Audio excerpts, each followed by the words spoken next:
tukio kuna baadhi yenu nyinyi waandishi wa habari na kuna baadhi ya watu wanaojiita wachambuzi vilitoa mashutuma nyingi dhidi ya viongozi wa chama cha mpira na dhidi ya klabu yetu ya Simba. Sisi wazee, moja kazi yetu ni kulinda heshima, hadhi na utu wa wana Simba pote nchini. Hasa tumeona tuwajulishe kidogo, angalau wanasema mtoto mleavu ndivyo akuavyo. Hao wenzetu Yanga wamedekezwa sana toka enzi za miaka hiyo. Nitakumbuka Yanga katika kipindi cha huyu Karia, wanamsema rais wa TFF, mwaka kwanza kabla ya Karia. Yanga huyu Karia ndiye aliwabeba katika mchezaji kwenye nafasi ya mchezaji Pacome. Nyinyi wote waandishi wa habari, wana michezo, mnajua kabisa Pacome 2023-24 alicheza mechi 4 akiwa hajasajiliwa.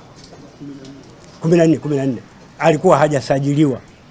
Na usajili wake wala si wasili, lakini Karia kwa busara zake na hekima zake na kuiheshimu heshima ya klabu aliamua Yanga kuruhusiwa kucheza bila kuwanyang'anya pointi wala kuwapa adhabu yoyote ile. Lakini mtakumbuka pia Yanga, kanuni za TFF zinataka timu unapocheza ligi kuu lazima uwe na timu ya vijana, kwa maana ya timu B. Lakini Yanga hawakusajili timu B. Kikanuni wasingeruhusiwa kucheza ligi, lakini kwa utawala wa Karia, busara zake na nini, wakaruhusiwa Yanga kucheza mpira bila patati lolote.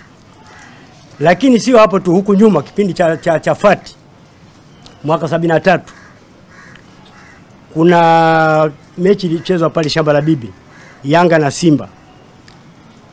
Kuna kasoro zijitokeza, lakini polisi waliingilia kati na kuanza kuwapiga wachezaji wa Simba. Wachezaji 5 waliumia, lakini miongoni mwao Mohamed Kajori aliyekuwa beki ndiye aliumia, alipata majeruhi zaidi. Huwa ndio mambo ya kudekezwa, lakini Yanga haikuchukuliwa hatua yote ile. Lakini kuna mwaka wa 84 kuna mpira wa kona kwenye dabi hizo, Abedi Mziba akaenda kumvua golikipa wetu Omboka. Referee akapiga filimbi kuashiria kwamba ni faulu. Lakini aliyekuwa mchezaji Omar Hussein alichukua mpira moja kwa moja akakimbia akaenda kwenye eneo la penalty. Jambo likaleta utata, ule mpira haukuchezwa, uliishia hapo. Lakini kwa mshangao aliyekuwa meya wa jiji la Dar es Salaam, kwa sababu ule mpira mgeni wa heshima alikuwa aliyekuwa marehemu sasa hivi, aliyekuwa makamu wa kwanza wa rais Mheshimiwa Abudi Jumbe. Anamwambia meya, anamwambia makamu wa rais kwamba Yanga watangaza ubingwa, na kweli katokea Yanga wakatangaza ubingwa. Lakini isitoshe kuna huyu ndugu yetu mmoja anajiita Kabwetea wa Yanga, anasema Karia kachoka ajiuzulu. Lakini huyu Karia wanasema kachoka, pamoja na kuwabeba, Karia ni mjumbe wa kamati ya utendaji wa CAF na ni heshima kubwa kwetu sisi. CAF imemwamini. Leo nyinyi mnasema kwamba yule kachoka, si jambo la busara. Sasa kuna kitu viwili nataka niombe. Nimesikia serikali imeingilia kati, lakini nataka nimuombe waziri mwenye dhamana, ni vema akaunda tume huru. Kwanza akaiachia bodi ya ligi imalize swala, kwa sababu lina uwezo wa kumaliza kama Karia mwenyewe alivyosema. Waziri mwenye dhamana naomba aunde tume huru ili iweze kukomesha, kuona kiini cha matukio haya na iwe fundisho na kukomesha kabisa. Ile tume itafanya kazi ya kurejea matukio kama haya ya Yanga, kwa sababu Yanga si mara ya kwanza. Yanga ni mara nyingi kujitoa, kuvunja kanuni na kujitengenezea kanuni zao na kuzihalalisha kwa ubabe na kutoa matangazo mengi, ndio kawaida yao. Ile tume ifanye kazi ya kuchimbua viini vya miaka yote, ndio itapata picha. Tena ni vyema wakamwalika Msonye. Msonye ni katibu, alikuwa wazee wa kafu wa kipindi cha Sekafa. Kipindi kile cha mashindano ya Afrika Mashariki.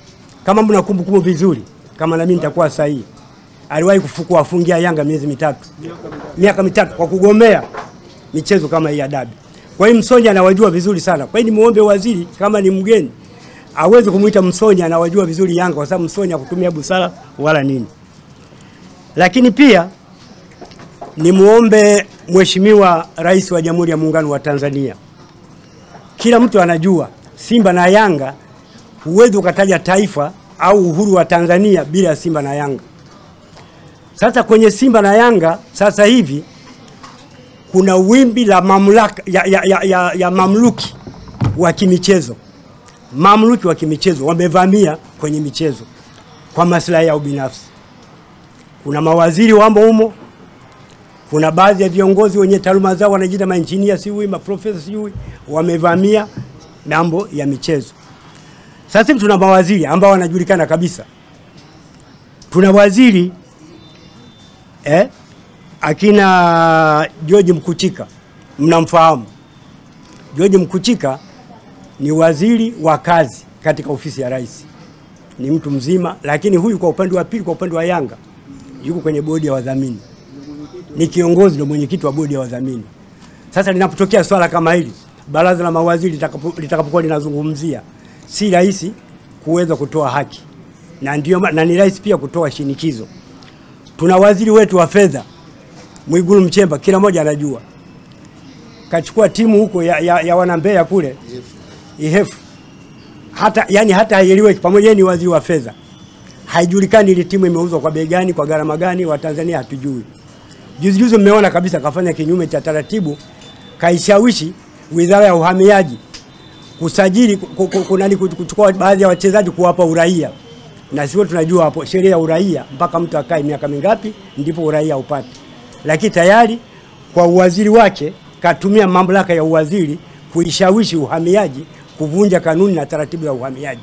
Waziri wa mambo ya ndani yupo, lakini hakuna chochote kinachofanyika. Na leo taarifa za juu nasikia kuna yule kipa kapewa uraia tayari kaitwa kwenye urais kwenye timu yake ya taifa. Sisi hatuna sheria ya uraia pacha. Kwa hiyo pia ni kashfa. Lingine kuna huyu Innocent Bashungwa, yeye ndio waziri wa mambo ya ndani. Tukio lilotokea siku ile na lugha zinazotamka ni za kihuni kabisa. Watu wanasema tuna mapanga, sisi mabouncer. Lakini wizara ya mambo ya ndani ipo. Mkuu wa polisi, jeshi la mkuu wa mkoa hapa yupo. Lakini hakuna hatua zinazochukulika wala kufanya kazi. Kwa hiyo kwa haya machache nilikuwa naomba pia Mheshimiwa Rais anapo katika kipengele kile cha uwaziri, hebu aweke kwamba mtu anapokuwa waziri asiwe tena kiongozi kwenye upande wa vilabu hivi viwili kwa usalama wa nchi yetu. Sisi ni walinzi wa amani. Naomba, nashukuru sana kwa kuwakilisha. Nawapisha wenzangu na waweze kuchangia.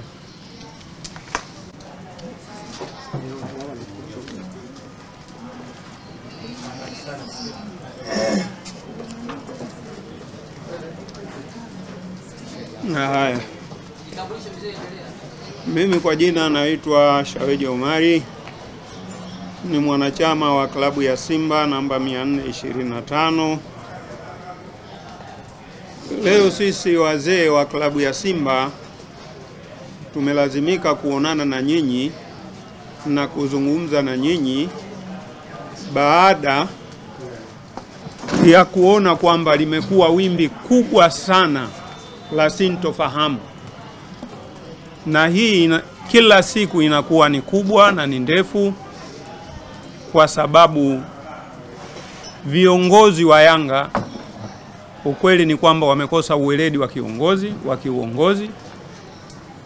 Na mimi niseme wazi kwamba uongozi wa Yanga hauna nidhamu na hauna adabu, kwa sababu wanapaswa kutii mamlaka zilizokuwa juu. Wao hilo wanalifahamu. Anatoka Manara anatukana watu, hawana sababu. Watu wamemzidi umri, wamemzidi kila kitu. Hawa kina Arafat sijui Saidi wanasema sijui nini, wanatukana viongozi. Kiutaratibu si sahihi, na hatuwezi kwenda kuongoza mpira katika utamaduni kama huu. Huu si utamaduni sahihi na si wa Kitanzania. Sasa sisi tumelazimika kuja kuwaambia wenzetu wanakosea, na inaonekana kwa uzoefu wanatuma wanachama wao wakiwaita wazee, wale vijana wenzangu mimi, watoe kauli ambazo walipaswa waseme wao, lakini wanajificha kwa kutumia hivyo vichaka. Na hii inatokana na nini? Viongozi wengi waliokuwa madarakani, mambo mawili. Kwanza ni vijana sana, hawajakaa katika vilabu wakawaona watu juu yao namna wanavyoongoza. La pili, hawana uweledi wa uongozi wa mpira. Kwa hiyo hili ni tatizo kubwa. Lakini jambo baya kuliko yote, Yanga wametupa katiba, wametupa vitu vyote. Katiba yao inasema wazi, na katiba zote za vyama zisingesajiliwa. Zimesajiliwa kwa sababu wana vipengele vinavyosema watatii mamlaka za juu za kimichezo. Kwa mfano TFF, BMT, waziri, akiwemo rais. Lakini kitu cha kushangaza, mwaka juzi tu hapa, rais alikuwa na hamu aje kuwa mgeni rasmi kwenye mechi ya Simba na Yanga. Yanga kwa utovu wa nidhamu, ule ni utovu wa nidhamu, wamepewa taarifa masaa mawili aje kiongozi, aje kuwa mgeni rasmi, wakagoma. Unayemgomea nani na unachokigomea nini? Kwa hiyo kwa kweli hawa watu hawana utamaduni wa kimpira na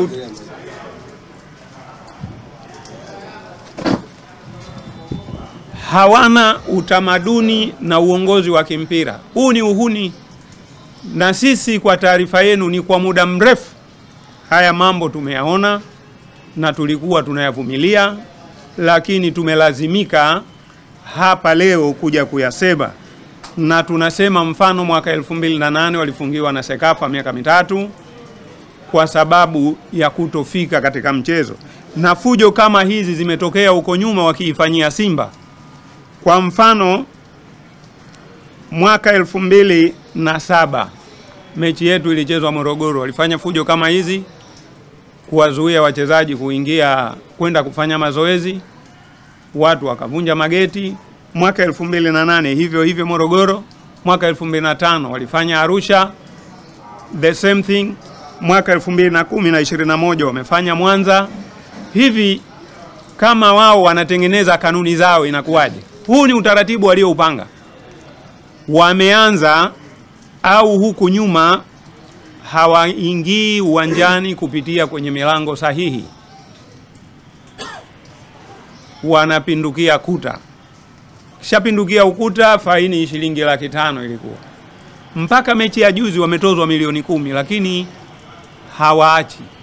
Wanapiga step ya pili kuzuia wenzao kikanuni wanaopaswa kuingia kwenye uwanja siku moja kabla ya mechi kwa wakati uliokuwa sahihi. Wanawazuia. Maana yake Yanga wanatengeneza kanuni yao, na kanuni hizi kwa manufaa yao, na sio kanuni hizi kwa manufaa ya mpira wa nchi hii. Kwa sababu hiyo Simba walitoa tamko tu, sisi hatuchezi, tunataka tuambiwe nani kazuia. Wamekwenda mabaunsa pale. Walijuaje? Maana yake waliandaliwa, na lile ni kosa la uongozi wa Yanga na sio kitu kingine. Hivi inakuwaje inapofika mahali wewe unamwambia mchezaji professional akae zaidi ya masaa 50 asicheze mazoezi, alafu ende akacheze mpira akaperform? Alafu nyo andishi inachangaza eti wamekaa eti wakiingia sheria mpira uahirishwe. Hivi ndio background? Msiende kiushabiki. Lazima muangalie nini chanzo, wapi kilitokea. Si tumevumilia sana, fika mahali haivumiliki. Hivi utaratibu ndio unakwenda hivi? Hawa ni viongozi kweli? Leo wanamtukana Karia kana kwamba si Mtanzania. Lakini pia kama mtu mbaya sana, hebu rudi nyuma mwaka mmoja miwili. Huyu Karia na TFF yake ndiye aliyewaruhusu Yanga kuidhamini vilabu vingine chini ya GSM, kwa sababu GSM ni interest ya Yanga. Hebu angalia, vilabu 8 vimetoa magoli 50, magoli yote yaliyofunga Yanga ni 58 katika mechi hizi. Magoli 8 tu ndo kafunga vilabu vingine, vilabu vyake kafunga magoli 50. Wewe unasemaje kama hakuna kupanga matokeo? Unasemaje kama hakuna kupanga matokeo? Wanakwenda kule Kigoma saa 8 wanakaa kikao, wanakula chakula, wanaboresha mkataba, saa 10 wanaingia uwanjani. Hebu niambie mandhari yake ni nini? Hivi Yanga kweli atakosa matokeo? Saa 8 ameingia mkataba, wamekula chakula pamoja. Atakosaje matokeo? Hivi ukigeuka upande mwingine ukisema hii ndio ile inayokatazwa na FIFA, unasemaje? Nyinyi mnajua juzi Mexico, ile timu ya Leon ile imeondolewa katika mashindano kwa sababu Leon ni mdhamini wake na Chelsea ni mmoja, tena tofauti mabara. Hivi unasemaje hapa Tanzania GSM anayeimiliki Yanga anadhamini tena vilabu 8 ya ligi moja? Bado hapo kuna timu ya Anthony Mavunde,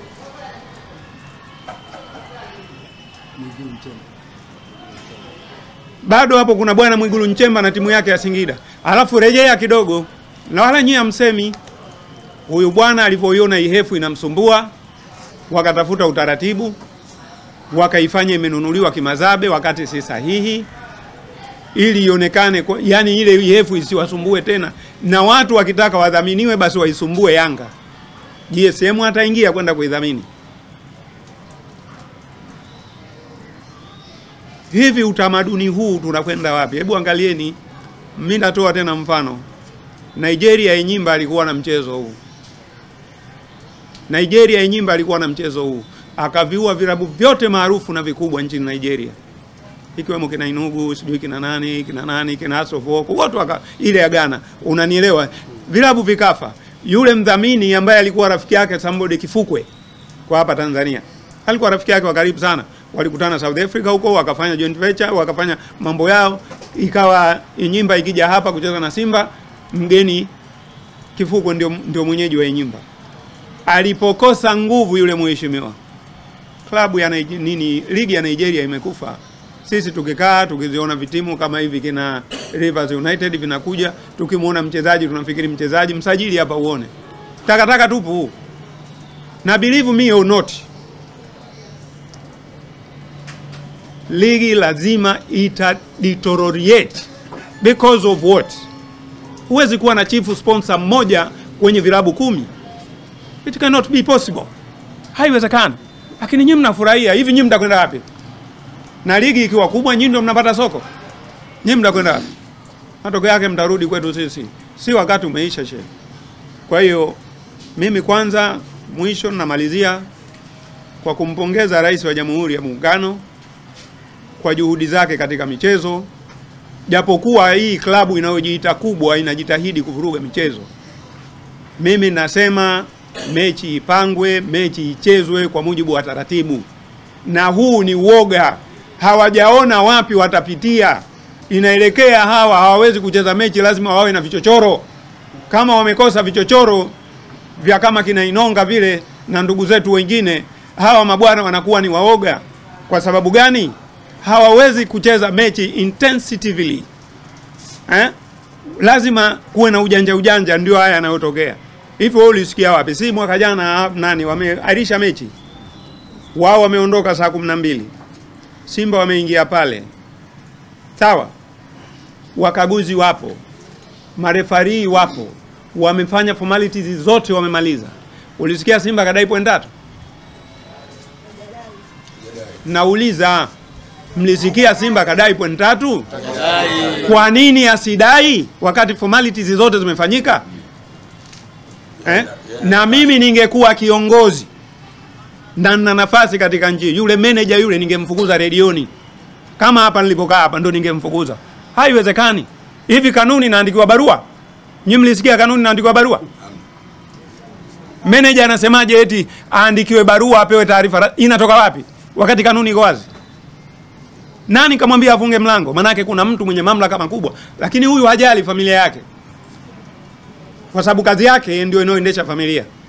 Anajali matakwa na mapenzi na kuelekezwa na watu ambao hawana ueledi wa kiongozi, wa kiuongozi ambao ni Yanga. Inakuwaje? Haya, turudi pale. Simba hakupewa taarifa. Bodi ya TFF imeahirisha mechi. Taarifa zimepewa vilabu vyote. Muda wote ule, lakini kabla ya muda wa mchezo wamepewa taarifa. Hebu niulizieni yule manager, nani alimpa taarifa sasa wafungulie Yanga wakafanye taratibu za mchezo. Hivi kweli na kuingia akilini vijana? Sasa yule ni mtu ambaye anatuvurugia amani, na yule ni mmoja kati ya watu waliopelekea Karia na kundi lake la uongozi watukanwe sana. Kina Mguto wamefika mahali hawajui la kusema. Sio kwamba hawajui la kusema, wanalazimika kubabaika kwa sababu wanawaogopa Yanga, na sio wanakwenda kiuweledi. Niachie hapa.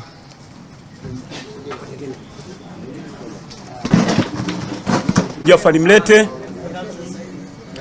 mwanachama wa Simba wa siku nyingi toka 1992. Kadi yangu 00114. Sisi ni wazee wa Simba na wote unaona hao ni wazee wa Simba. Tumekuja hapa au tumewaiteni ili tuweze kutoa rai yetu, muono wetu, mustakabali wa mpira unapokwenda. Mimi nakaa katika mazungumzo ambayo nataka niangalie vizuri zaidi ni rais wangu Bwana Karia. Namuonea huruma sana. Sidhani kama anapata usingizi kwa kadhia yote ya kutoka tarehe 8 mpaka leo tarehe 26. Na kila siku jambo linazidi kuongezeka, linakuwa kubwa zaidi, badala kuwa ni jambo la kumalizika katika mpira. Ligi ni mpira. Mpira una sheria zake, na utaratibu wa mpira uko chini ya chama cha mpira, sio kwenye vilabu. TFF wao wanachukua taarifa hizi au wanaendesha mpira kufuatana na kanuni zilizokuwepo CAF. CAF nao wanafuata mpira, wanafuata kanuni ambazo ziko katika FIFA. Hii ndio inaitwa familia ya mpira. Sisi wote hapa mnapotuona ni familia ya mpira. Vile vile na waombeni sana vijana waandishi. Si ndo ngome imeisha hivi. Ukikaa miaka 15 ofa. Nyinyi ndio mnakuja sasa. Mnatakiwa muheshimu, muangalie mpira wa Tanzania. Muutoe hapa ulipo walipoweka Karia uende juu zaidi. Kama anavyofanya rais wetu wa Jamhuri ya Muungano wa Tanzania. Anatabika sana mama yule. Mara goli la mama, mara kaingia kuangalia kurekebisha kila kitu.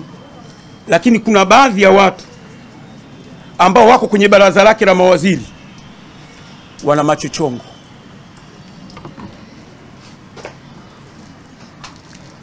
Mheshimiwa Karia katika sakata hili la tarehe 8, mimi naliita tarehe 8 mwezi wa 3, alikuwa yuko nje ya nchi. Aliporudi baada ya bodi la ligi kuahirisha mechi hii, iwe kwa bahati mbaya, iwe kwa makusudi, lakini limeahirishwa kwa sababu kuna baadhi ya watu wamejitengenezea kanuni zao. Kwa sababu kukaa na mapanga, kukaa na fito, kukaa na ngumi, matusi, vurugu, kuchukua gari ya polisi kuweka mbele kwenye gari la Simba, ule ni uhuni. Ule ni upuzi, sio mpira. Ile ni kanuni mpya ambayo tumeiona Mwanza. Tena watu hata nyinyi waandishi mnasema mbona kule Mwanza mkuu wa mkoa alimwekea gari ya polisi hawakususa. Simba hawajasusa. Simba wanataka kuwaelezeni, Simba wanataka kuwasomesheni sheria, taratibu ya mpira. Kwa sababu Simba wao ndio wenye certificate, wenye lebo ya mpira wa nchi hii. Naanzia hapo.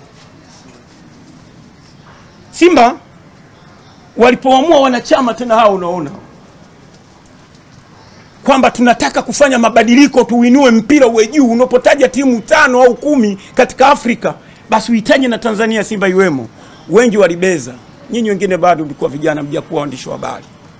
Walimbeza model. Wanachama tukafanya mikutano zaidi ya 3, lakini mkubwa kabisa tulifanya policy mess kwamba Simba inaenda katika mabadiliko ambayo yatakuwa ya uwekezaji ili mpira uweze kukua zaidi. Simba sisi tulinyonga, tulisema hivi tunataka kwenda kwenye mabadiliko. Mwenyekiti wetu wakati huo bwana Aveva, Evans Aveva, kijana msomi, alisema wana Simba mtapata hayo mabadiliko. Wanachama walipokaa wakaipelekea TFF, mabadiliko yetu sisi ni haya, tutakuwa na bodi. TFF wakasema hivi, kanuni na katiba yetu haifafanui kuwa na uwekezaji katika vilabu vya wanachama. Tupeni muda lao wa mwaka mmoja tuweke kanuni na sheria ili viwepo registered. Sisi tukakubaliana. Leo bwana mmoja anaitwa Mheshimiwa Karia amerudi hapa, anasikia vyombo vya habari, watu wanamtukana, watu wanafanya nini, kwamba bodi lijiuzuru kwa ajili ya mechi tarehe 8. Karia alisema maneno haya yafuatayo: mpira wetu tumeuweka juu. Hatutakubali mpira huu ushushwe na watu wapuuzi, wajinga, wana desturi za kitoto. Tutaulinda mpira wetu. Mimi wananambia Simba, mimi sio Simba, mimi Costi. Lakini nyakati ya uongozi wangu mimi, klabu iliyofaidika ni Yanga. Anaongea kwenye vyombo kama hivi. Kwani wao tuliwalinda sana mimi na uongozi wetu. Sasa hapa ndio swala hili waandishi wa habari mmeliacha tu linaelewa yani. Lazima mrudi huko. Mimi nimejiuliza na watu wa Simba, wamefaidika nini Yanga? Na huyu Mheshimiwa Karia anasema, kaongea kwa neno moja la Kiingereza kwamba amewalinda sana Yanga. Kivipi? Tukapata jibu, mkono unotoa na mkono unopokea. Ule mkono unotoa ndio unachukua mamlaka. Sasa Karia amefanya jambo gani? Jambo la kwanza alofanya kupitia Yanga timu ya GSM, kutaka kuwavalisha wote jezi za GSM hapa. MT Mdhamini mwenza. Kama sio ushujaa wa mama Babla, dada yangu yule, sote tungevaa jezi hapa imeandikwa GSM rangi ya njano, ambayo sio sahihi. Alipoondoka, waliposhindwa ile Simba, waliposhinda ile taarifa ile na hakuwepo tena mdhamini, akatoa kwa zile timu mbili alizowekeza, akarudi kwa mlango wa nyuma, mwekezaji wa timu zaidi ya moja. Najiuliza kitu kimoja, Simba walipotaka kuingia kwenye uwekezaji, tumeambiwa kanuni haiongei. Kwa nini GSM anataka kuwekeza zaidi ya timu mbili, zaidi ya 3? Kanuni inasemaje? Haiongei lolote. Kwa nini wasisemi ngoja tukae tujadiliane ili tutengeneze kanuni ambayo itakuwa fair kuinua mpira wetu kwenda juu zaidi? Hakufanya hivyo. Pale ndio mafaidiko ya kwanza ya Yanga Afrika kwa Karia. Matokeo yake wamempanda kichwani. Marefali wanapanga wao. Hata mtangazaji hatumtaki Mpenja, tuletee Ngodo. Sasa wao nani? Wao bodi la ligi. Matokeo yake sasa Karia leo kila nilipokaa anatokea hata muuza nyanya kama mimi Manzese. Karia mjinga wewe, Karia mpumbavu. Hivyo kweli mtu wewe rais yule kafu kaupeka mpira, ana heshima kubwa, mtu anaweza kumtukana mpumbavu? Sisi tunasema hivi, Kabudi hayawezi haya mambo. Kama waziri wa mambo ya ndani wa nchi hii aliachia magari ya polisi pale uwanja wa Taifa kuizuia Simba isiingie, basi hata Kabudi hawezi. Huu mpira bado urudi huku kwenye bodi la ligi, kwa sababu bodi la ligi Yanga mtoto wao. Simba mpira uliocheza mpaka ulofika hivi sasa hivi ni nguvu zake mwenyewe, uwekezaji, wanachama na kwa pamoja na bwana mdogo Ahmed Ally. Fanya kazi kubwa. Hao wazee msiona hivi wanafanya kazi kubwa usiku na mchana. Ndio Simba imefika pale. Lakini light Simba isingekuwa hivi, kuwa katika umoja wao, kupambana na kucheza mpira, kuwekeza vizuri katika soka, kuwa na vijana wazuri kina Hoa na wenzie, ingekuwa balaa kubwa. Kwa haya machache, mimi napenda kuzungumza neno moja vijana wangu. Tena moja. Leo sisemi sana, jambo moja tu. Kabudi kama nataka kukaa nao amuite Musonja. Bado yuko hai. Aje uangalie vizuri hawa Yanga jinsi namna gani ilivyokwenda. Lakini kwa mimi ninavyotaka, mimi ninavyoona na wana Simba wote, kwa sababu tunaweza kuhamasishana. Kama watu wa Yanga wanasema watamwaga damu, Mchengero anaangalia. waziri wa mambo ya ndani? Hawawezi. Kwa hiyo tunazungumza kwamba mpira huu bado urudi huku kwenye TFF, mpira huu bado urudi huku kwenye bodi ya ligi. Muguto leo akae hapa aseme kapewa nini na Yanga mpaka umewabeba mpaka wanashindwa kusema. Kwa haya machache mimi napenda kupumzika. Asanteni sana. Mimi